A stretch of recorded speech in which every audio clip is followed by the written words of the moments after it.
Hello लोगोफोर, नोंथांमोनखौ गिबियावनो बरायनाय जाबाय।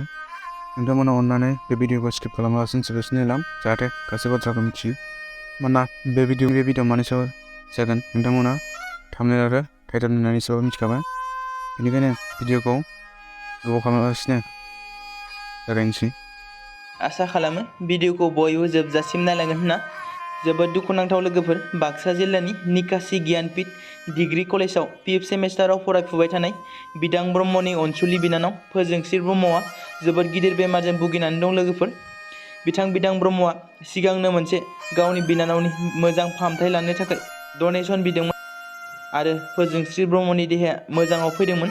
गोबाव समानो जाबाय आरो न'आव लाबोना दोनदोंमोन, नाथाय दा बारा जाफिननायाव दायो आरिया हस्पिटाल गुवाहाटीआव एडमिट खालामफिनबाय।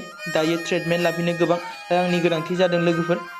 बर'जों बर'नि फिसा फोजोंस्रि ब्रह्मनि थाखाय बयबो एसेब्लाबो मोजां फाहामथाय लानो थाखाय अनसुंथाइ हरदो लोगोफोर। जि हायो आं बिथांनि QR कड आरो लोगोसे एकाउन्ट नाम्बारखौ स्क्रिनाव होनानै होखादों। बयबो डनेसन हरदो लोगोफोर।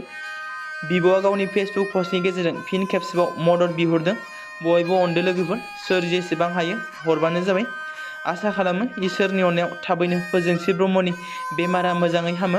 बयबो इसोरनि खाथियाव आरज खालामहरदो।